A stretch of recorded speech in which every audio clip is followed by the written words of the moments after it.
Podem me prender, podem me bater, podem até deixar-me sem comer, que eu não mudo de opinião.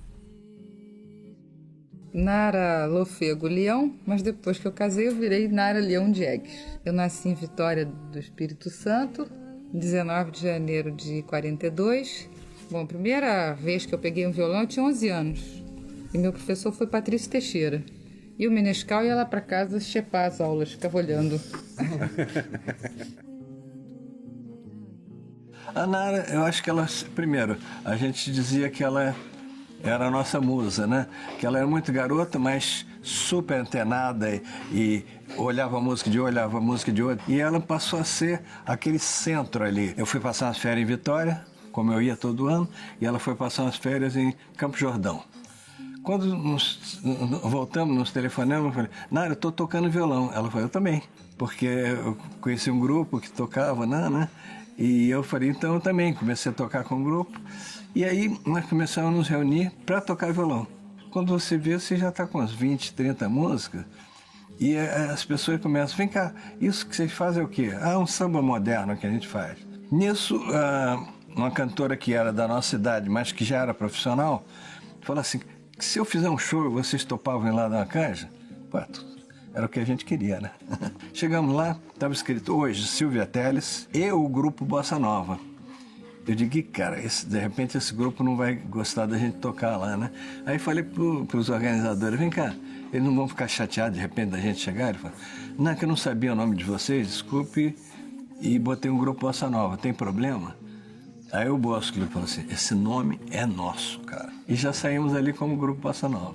E ela inventou uma maneira de cantar que se tornou até hoje no Brasil todo uma coisa completamente nova, completamente diferente. Tomou conta do Brasil. Eu acho que ela tinha essa coisa um pouco impossível de aprisionar, sabe? Eu acho que ela estava sempre querendo mais, estava sempre curiosa para ouvir o outro, estava sempre curiosa para ir adiante. Eu acho que uma das coisas características de Nara era o seguinte, Nara tinha horror ao lugar comum, né? Tinha horror ao déjà vu, Então ela sempre procurava alguma coisa nova. E quando ela não encontrava essa coisa nova, ela ia buscar na história da música brasileira, né? Ela tinha uma inquietação que era impossível de você manter ela domesticada em algum lugar. Descobre o samba, descobre outras coisas na música brasileira, descobre o do Lobo, o Chico Buarque, né? Ela absorve outras coisas que não a Bossa Nova. E ela só volta a cantar a Bossa Nova 10 anos depois. Se você for prestar atenção, ela só foi gravar um disco de Bossa Nova em 1970, se não me engano, né? Aquele disco que ela fez em Paris, que na verdade ela começou, o primeiro disco dela já era de música de morro, né? Opinião. Enfim, ela era uma pessoa que estava sempre buscando alguma coisa que ela não conhecia, né? Isso é importante no artista, né?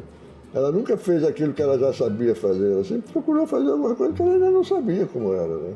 E isso inclui essa espécie de voo que ela fazia em várias direções. Então a Nara era a cuca mais aberta da gente. A gente era muito fechado na direção.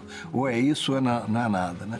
Ela falou, não é isso, mas é tudo isso também, né? Eu bem criança, mas já um pouquinho maior a ponto de me lembrar, ela fez um projeto 6h30, que era Dominguinhos e Camerata Carioca, que era bem nas férias, então a gente viajou com ela por muitos lugares do Brasil e foi incrível e tal. E daí ela volta pra gente cantando o seu samba, cantando as músicas dos cearenses também, quando ela conhece o Fag, né? Que a relação dela era sempre muito pessoal, talvez uma relação até doméstica com essa coisa toda de cantar e da música e da maneira com que a música tinha um papel na vida dela, de entender o mundo, de entender o Brasil, de entender os gostos dela pelas coisas e os modos de viver. Ela canta o Roberto, ela canta o Fagner, de lá, ela faz um disco da música do interior do Brasil, ela fez um disco todo de músicas lá do sertão mesmo, né?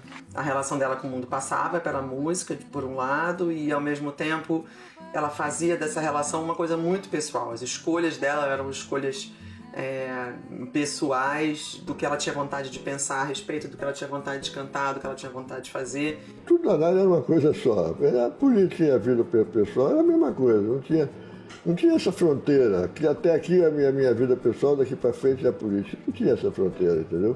Que ela deu uma entrevista no jornal, esculhambando os militares, foi em 64, foi logo no início da ditadura.